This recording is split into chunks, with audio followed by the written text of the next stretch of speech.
Understanding and the benefits of using a transaction coordinator. For those of you who don't know me, my name is Yolanda Guerra. I am the manager at the West Palm Beach office with Marco Hernandez here at West Palm Beach. And I also am, fun fact, a transaction coordinator for Rise Title. So I'm going to be talking a little bit about the importance of understanding contract deadlines. This is going to be specifically for residential real estate. All right, so for today's agenda, by the way, this is interactive. So if you guys ever have any questions, anything that you guys want to ask, please feel free to interrupt and just unmute, or you guys can send in the chat as well. So today's agenda, what we're going to be talking about is contract deadlines initially. I want to go over all of the important ones, and I also want to give you guys an example of an as-is contract and how to go through it and understand what the deadlines are, what your critical dates are for you to understand as the agent, which we're looking out for. In this case, our buyer's best interest, and of course, as a seller's agent as well, as a listing agent as well. And at the end, we're also going to be going over the benefits of using a TC, which helps you with keeping track of all of these deadlines. So to begin, why do deadlines matter? Okay, so as agents, we have huge responsibility in our hands. Our deadlines, if we don't meet them, we are putting our clients at risk. So why do they matter? We're protecting our clients' interests. We're avoiding default and penalties. Of course, an as-is contract is an enforceable legal contract. So if deadlines aren't met, penalties can be imposed. And essentially, you want to make sure that you're having a smooth transaction. When you understand the contract fully, all of your critical dates, all of your deadlines, you are in control. You understand what needs to be done. You understand what deadlines you have, whether you need to request an extension, whether you need to release and cancel to protect your client's money. Very, very important. So how do we plan proactively? We want to make sure that we maintain a deadline tracking system. Some people use Google Calendar. Some people use iPhone Calendar. I personally like to put everything into my personal iPhone calendar because it reminds me when a critical date. I have it so that it reminds me 2 days before, a week before, and on the day of, so that way I'm making sure that I'm keeping track of my clients' deadlines, right? You want to be communicating regularly with all the parties. Who does that include? That includes the lender. If the property is being financed, if the buyer is financing with a lender, you want to make sure that you're communicating constantly with the lender, ensuring that they're keeping track of their deadlines, making sure that they're on top of their game, because some lenders, I'm sure we've all had the experience, leave some things for last minute, which could put our clients in jeopardy. So you want to make sure that you're constantly communicating with the lender. You also want to be in constant communication with the listing or the buyer's agent, depending on who you're representing. If you're the listing agent, you want to keep track of the buyer's agent. If you're the buyer's agent, you want to keep track of the listing agent, and always want to keep in contact. And of course, the title company, the inspector, appraisal, all of these things matter. So keeping in contact with all the parties, because real estate is a team effort. You can't just do it by yourself. We have title companies involved, inspection companies, we have appraisal companies, we have lenders. We have so many parties, it's so many moving parts, and we just want to make sure what's going on. So to begin, I want to first talk about your initial/second deposit deadlines. For some of you, which I'm going to go over an example at the very end, just so that you guys can see what I'm talking about. But I'm just going to go over them really quickly, and then at the end, we'll go through an actual contract. Okay, so for a contract, if you're representing a buyer, you are in control of putting on that contract when you will give the initial deposit. Some contracts even have a second deposit, which usually we place after inspection period, right, to be given. So this initial and second deposit deadlines are usually, when we're going to look at the contract, we'll see they're usually specified. They are specified in the contract, and they're usually between 1 to 3 business days after the contract has been executed. Executed meaning fully signed and delivered to both parties involved, buyer and seller, right? So our action would be to ensure that the buyer deposits funds, whether that be a deposit of $5,000, whether it be an initial deposit of $10,000, whatever the deposit amount is. We want to make sure that we reach out to the title company or to the escrow agent that is going to be handling the closing or holding the money, And we need to make sure that we get wire instructions out to the buyers to make sure that they get that deposit in on time. We want to make sure that they have all of the information needed. Of course, usually the title company asks you for the buyer's information, and sometimes they send the information out directly. Sometimes they send it to you to forward to your client. It depends, obviously, depending on the title company that you're working with. But the escrow agent is normally the title company that is doing the closing, so they're the ones that will provide the wire instructions, or your client can drop off a check. Whatever the case may be, you just want to make sure that you're giving the deposit on time, right? So what is the risk if this is not met? We have a risk of non-compliance, right? So the contract could be canceled, or the buyer could be found in default. So we're trying to avoid that. We want to get the deposit, the initial deposit.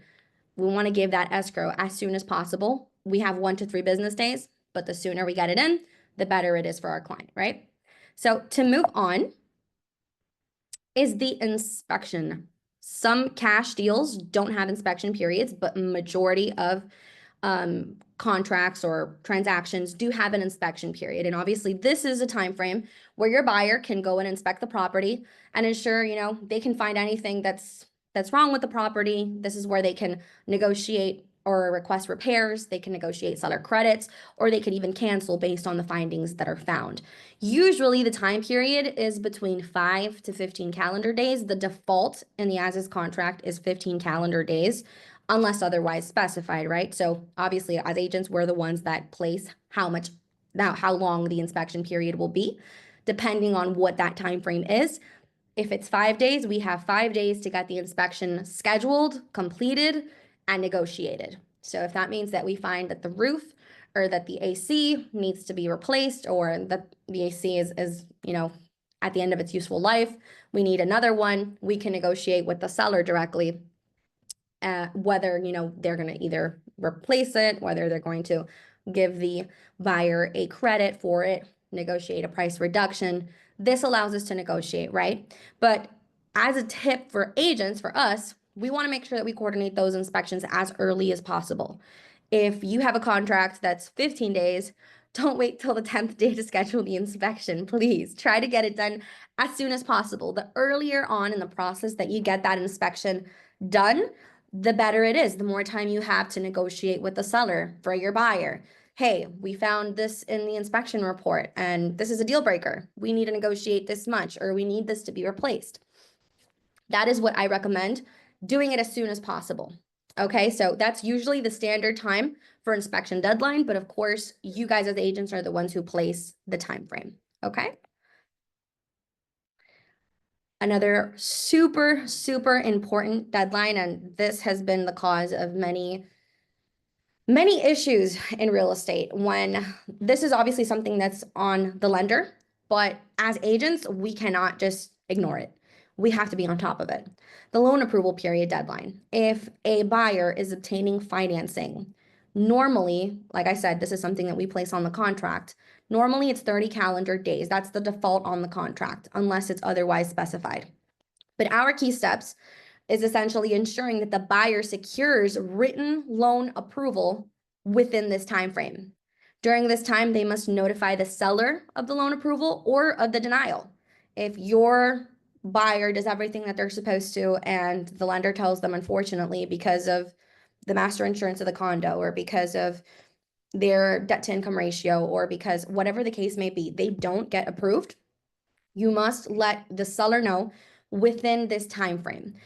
Let's say that the contract has 30 calendar days to get the loan approval. You must, before the 30th day, or even on, but you're cutting it super close, you need to let the seller know, or the listing agent know, that you would either need an extension because the lender tells you, hey, I can get this done. We have the conditional loan approval, but I need more time. If we need more time, okay, great. Before the 30th calendar day, we need to send an extension to the listing agent and request that they give us a little bit more time to obtain the final clear to close, right? If the lender says, your client, unfortunately, we did everything possible and we just can't approve them, then we need to issue a denial letter. We get a denial letter from the lender or from the bank, and then that is sent out to the listing agent from you. You will send that out to the listing agent and let them know, with a release and cancellation, please go ahead and cancel this contract, and we're requesting a full release of the client's escrow. This is a protection period for your buyer. If you go over because you trusted the lender, I'm sorry, you trusted the lender that they were on top of their game and that they were going to make sure to get it in before, and you just totally forgot, that falls on us. And the risk of non-compliance is the possible loss of your client's deposit. If there was $5,000 in escrow, or if there was 10,000, 20,000, whatever the amount is in escrow, your client could end up losing this deposit. And we don't want this. Not only does it make you look like a terrible agent, you're losing out on your client's money, hard-earned money. And as we all know, money we work hard for, we don't want to lose anybody's money out here. So making sure that you are staying on top of this loan approval period is critical. Bug the lender. If you have a good relationship with your lender, no matter how many deals you've closed with them, still be on top of the deadlines. You could trust the lender all you want, but please don't just ignore the loan approval. You must make sure that you're on top of it, because at the end of the day, the only one who you could hurt is your client and yourself. Okay? Any questions so far? I know I'm going a little bit quickly, but it's because I want to go through an actual example at the end. Everybody's good? I don't think I see anything in the chat. Okay, moving on. We also have something that is called a title evidence or a title insurance deadline, title commitment. It's the seller's responsibility. Also, obviously, the title company helps us out with this, but it's the seller's responsibility to deliver evidence of marketable title to the buyer. And it's the buyer's responsibility, and this is within the as-is contract, to review the title evidence and raise objections within the specified time. We have a specified time in the contract, usually it's 15 days, to review the title evidence. Of course, every contract is different. We could mark 30 days, we can mark 15, we can mark 10 days, 5 days before closing. It could be whatever the case, but whatever is marked on the contract, we want to make sure that we're getting any objections. If you find something on the lien search, whatever the case may be, we want to make sure that we're getting this done within the time frame. And as a tip, we want to work closely with the title company to ensure that these deadlines are met. Because with all of the deadlines in the contract, there are some deadlines that are going to be responsibility of the lender. Obviously, they're working on the loan approval period to get the loan approval. And then there's the title commitment. That's the title company's responsibility. But as the agent, you're making sure that everybody's staying on top of their game. Now, for certain properties, there are certain properties that don't require a survey. But for single family homes, usually you will require, especially if you're getting financing, you will need a survey. So there is also a survey deadline or survey review deadline. The key requirement here is for the buyer. They have the option. Of course, if it's a requirement, then they have the requirement to order a survey to review property boundaries. Usually if it's a cash deal, and there's no lender involved, the buyer has the option of whether or not they want to obtain a survey. If it's a lending situation and they need financing, then the lender will require a survey. But the buyer has this option to order the survey and review the property boundaries. If they want to put up a fence, this is going to come in handy. Whatever the case, they have a deadline to also obtain the survey. Usually the title company helps out with that, depending on the title company. Sometimes it's on the buyer to hire their own surveyor to go out there and get a survey. Sometimes the title company hires them for you. Usually the title company helps a lot when it comes to ordering the survey.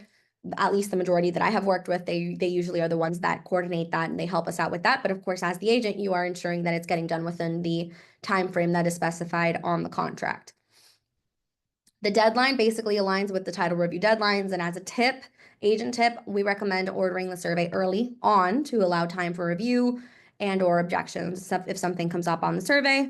For example, I once worked a vacant lot and they were marketing the property as a 2-acre and it was actually 1.5.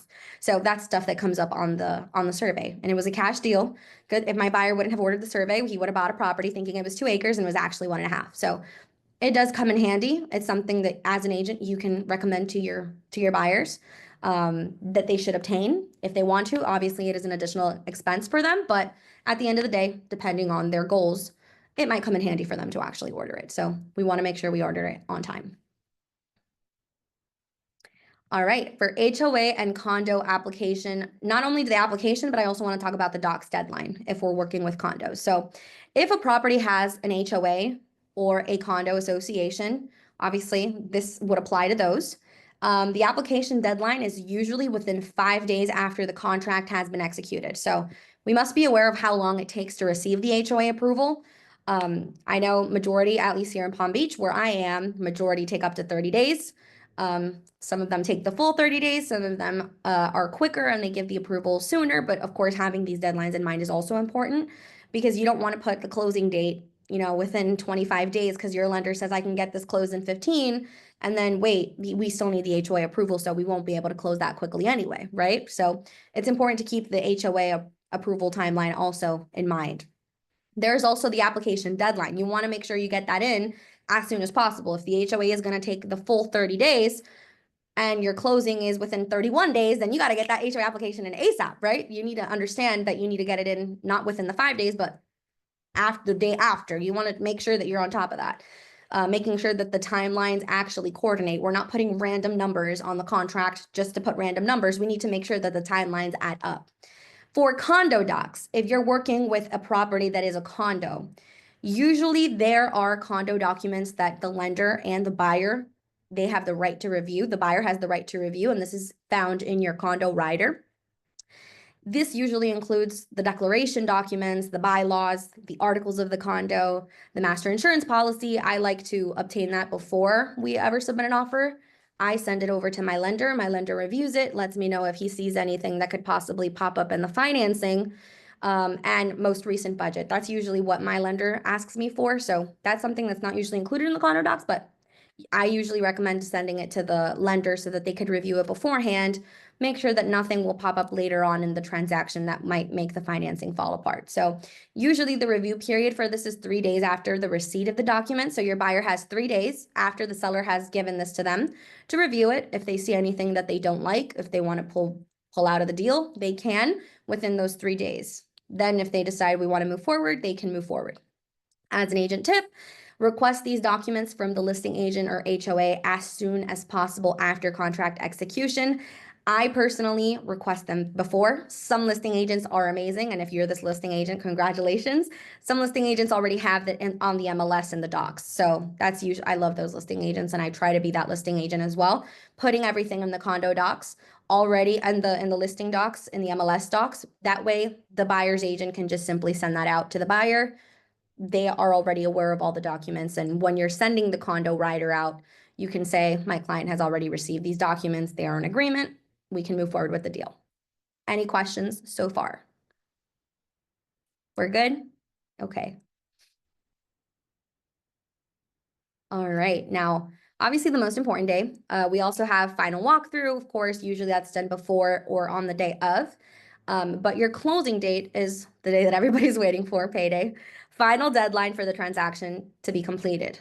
We have to make sure as an agent tip that all conditions, the loan, the inspections, title, everything has been satisfied in advance for closing date to actually occur. If none of these things have been met, well, guess what? We can't close. So there is flexibility. Like I said, with these deadlines, there is flexibility. Everything is negotiable, but extension addendums might be required if delays occur, if you need more time, if your buyer needs more time, if the lender needs more time, if whoever needs more time. There is flexibility, but as long as you're within your protected time frame, you can request those to be given. If you fall outside of it, then you risk the listing agent telling you, no, I'm not going to give you the extension, and then your client's escrow is at risk, and we don't want that. Okay, so now that I've gone through the deadlines, I want to go through an actual example. Okay, so as I mentioned to you guys, I do transaction coordinating, and I'm going to use this as a sample of a property that's currently under contract. Okay, and showing you all of the deadlines that are involved. Now, this specific contract, fair warning, I'm going to share my screen and show you guys what the actual contract looks like. So let me get out of here and try to share the actual contract with you guys so that you guys can see exactly what I'm talking about.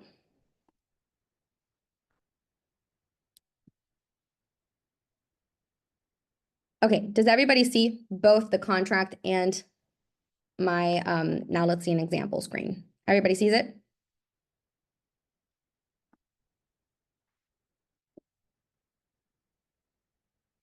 If then somebody can confirm, please. Okay, Yes, we yes. can see it. Thank you. Okay, perfect. So this particular contract that I'm using as a sample does have a little bit of additional deadlines because the listing agent requested this to be added on to the contract. Like I said, anything is negotiable in real estate. So that you guys can see, we're going to go through something that I didn't mention in the slideshow, but obviously that is important because it's not really a deadline. It's just a critical date that we have to keep in mind because this date is what's going to determine all of the other dates is your effective date, right? So the effective date we learned in school, and we should all know, right? That is the date that the contract is executed and delivered to both parties. So this particular contract, if we go all the way to the date that it was signed, we can see that it was executed by both the buyer and the seller on 12/08. So the effective date for this particular contract is going to be December 8th. Okay. So now based on this effective date, we're going to calculate based on the contract what all of the other dates are. So the initial escrow deposit, if we look here on paragraph 2A, this escrow of $5,000 is to be made within 3 days after the effective date. So we go based off of calendar days when it comes to calculating deadlines. But you do have to keep in mind that if your, let's say, 5th day or 3rd day, for example, falls on a weekend, it would fall onto your next business day. Does that make sense? So if we grab a calendar and we calculate from the 8th, 3 days, it's going to be from the 8th. I don't know if you guys can see my calendar, but we go 1, 2, 3. It falls on the 11th. Do we see that? So our initial escrow deposit would be the 11th. So effective date is 12/08. Initial escrow would be due by 12/11, meaning that the title company has received and given us an escrow letter by that point, by that time. Okay. Some contracts, this particular contract doesn't have it, but there are some contracts, if you guys can see here on section B, where they add an additional deposit. If this particular contract were to have had an additional deposit, then I would have had to add that onto my critical deadlines or my dates, but this particular one does not have it. So I didn't add it, but that is something to keep in mind. If you have an additional deposit that needs to be done, please also keep in mind that your client would need to get that additional deposit in as well. Okay, so now loan application period is usually, closing date is here. I'm just going to mention it right here because it's already here on page 3. It's by on or before January 14th, right? So on or before doesn't really matter. It's by January 14th. So that's what I put here as the closing day, right? If we look at the loan application period, if we look at paragraph 8, this is where we talk about financing. And here, usually, normally, every buyer has about 5 days to get an application in, right, for their loan. So I put the loan application to be due by the 13th, calculating it from the 8th. The 13th would be the loan application due date, okay? The HOA application, usually in this particular property, is a condo. So if we look at the condo writer, I'm just going to go all the way down because I attached it here for this particular property. The client has here this is the option that I was talking to you guys about, the condo docs, but here it says within, if left blank, then 5 days after effective date, seller shall initiate the approval process with the association and buyer shall apply for such approval. So the buyer has 5 days to submit their HOA application to this particular property, and it is a condo. Okay, so in this case, the condo application is due 12 by 12/13. So both the loan application and the HOA application are due that same day. Okay, so now I'm going to go on to this next one that you guys see here. This is not typical, so I don't want you guys to think that it's typical. This is just requested by this particular transaction. The listing agent, if we go to the additional terms section, I'm going to read it out to you guys, but it basically, they added on additional deadlines for this particular buyer. So I'm going to read it out to you. It says, buyer will have 9 days from the effective date to have any condo questionnaire their lender requires ordered and paid for.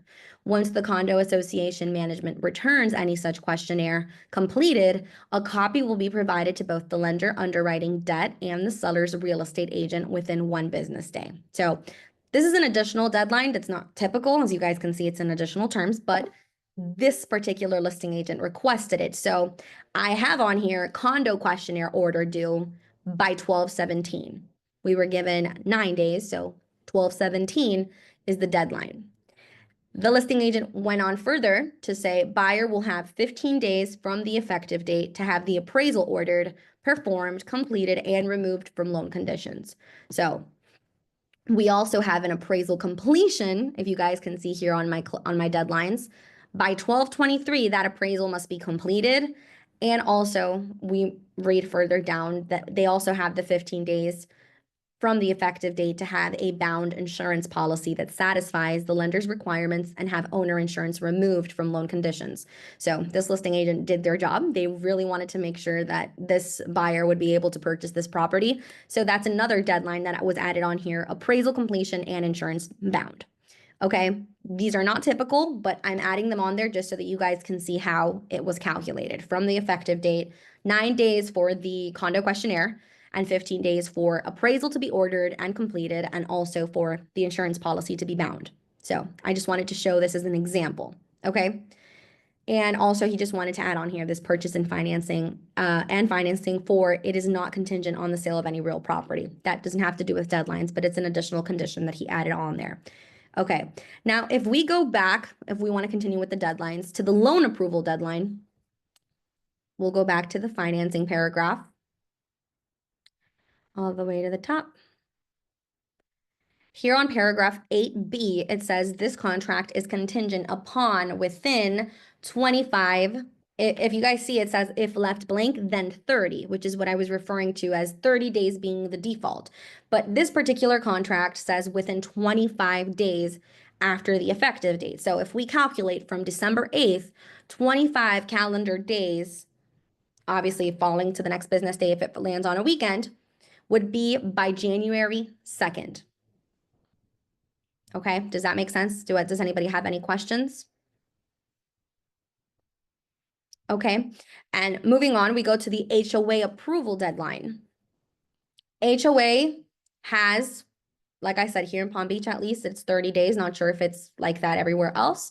I know it varies by state, by county, depending on the association. I know it varies, but for this particular property, the HOA approval deadline is by 1/9. If we go to the condo rider, it does say that the HOA approval needs to be obtained within 5 days before closing day. So 1/9 is what is added on here. Okay. Then finally, the final walkthrough of the home, that is nowhere on the contract, but you can, at least not that I'm aware of, but you can schedule this either on closing day or before closing day. That's up to your buyer's availability. That's up to you, but it can be done. I like to place it before. That way there's plenty of time to see if there's anything that needs to be objected. If they find that, the chandelier was supposed to be included in the contract and then the sellers took it with them, that's something that can be brought up. So I place it a day before. It could be the day of, it could be, whatever it is that you guys decide it to be. But for this particular property, it was the day, it's placed as the day before on January 13th and closing to be on January 14th. Okay. Does that make sense? Does anybody have any questions on the deadlines? Nope, we're good? Okay. So moving on, I'm going to go on to just explain to you guys how a transaction coordinator basically takes care of these deadlines and being on top of these deadlines for you. So as was mentioned, as was mentioned to you guys previously, benefits of hiring a transaction coordinator. We are a transaction coordinator service from Rise Title. So if you guys do end up using Rise Title as the escrow or closing agent, transaction coordinating services are absolutely free to you guys. But just to give you guys an idea of what the benefits are of hiring a transaction coordinator, they essentially ensure all deadlines are met without stress. They minimize the risks of missed deadlines and noncompliance. They facilitate communication among all parties involved. They save time by delegating administrative tasks. And of course, additional benefits are that you just have peace of mind knowing that all aspects of the transaction are being managed professionally, and you can focus on your clients and growing your business. So some additional roles that I have on here is, of course, reviewing purchase offers on contracts prior to execution. That's something that can be done. Overseeing transactions from executed contract all the way to closing, confirming escrow deposits, scheduling the inspection, scheduling appraisal, final walkthroughs, obtaining the loan commitment letters from the lender, following up with all parties throughout the transaction, daily, weekly, anytime necessary. The transaction will basically be completely followed through from transaction execution of the contract to closing. The drafting, preparing all addendums and extensions, sending out any paperwork that needs to be e-signed to clients, to agents, making sure the agent has all documents required by broker in order to get paid. Sending out broker commission approval forms to title company for agent commissions at closing, and of course, agent support throughout the transaction. Of course, I'm also an agent, so that helps, the fact that I do understand, the process. So that is my contact information. My name, like I said, is Yolanda Guerra. My phone number, my email is on there. And once again, if you do use Rise Title, the escrow/closing agent, as the escrow/closing agent, my transaction coordinator services are free to you. So how do you get started? All you got to do is send an email with the contract executed, and that's basically it. The transaction coordinator takes care of the transaction from the minute that you get under contract all the way until closing. Okay, and I just want to open it up for Q&A. If anybody has any questions at all of anything that we just went through, the deadlines, understanding the contract, understanding how to calculate the days, any questions, I am opening the floor.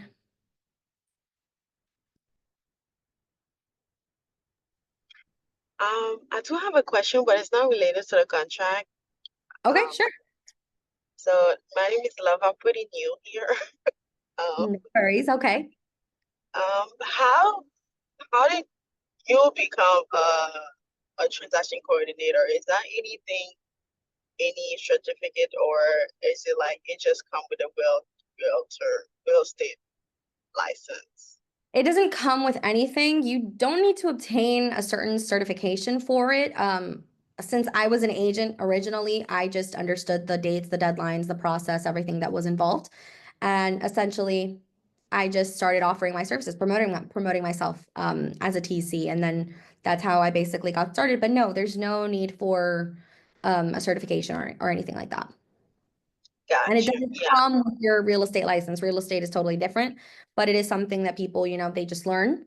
And for example, especially if you're an agent, it's easier because you understand the whole dynamic of the contracts, you understand the dynamic of everything, and then you can essentially just, promote yourself to be a TC. got you. All right, thank you. Welcome. And Anybody then else? it's recorded. It is recorded, yes. It's Okay. going to be added onto the LIR Cloud app, and it's also going to be added onto our YouTube channel. All of these trainings are going to be recorded for you guys. All right, perfect. So you guys can go back, you guys can review, rewind. You guys have my information, not just for the TC services, but also if you guys have any questions. Like I said, I am a manager here at West Palm, so if you guys have any questions, real estate related at all, I'm here to help, always here to help if you guys have any questions. Does anybody else have anything that they'd like to either add or ask? Speak now or forever hold your peace. Okay, 3, 2, 1. Nope, we're good. Okay, thank you guys so much for joining in. Hopefully you guys learned a little bit, clarified some doubts. Like I said, you guys have my information. Hopefully you guys took a screenshot. If not, you guys can find me in the LIR chat as well. Thank you guys for being here. Let me know if you guys need me, and have an amazing rest of your day. Take care, Thank you guys. so much. Have a good day.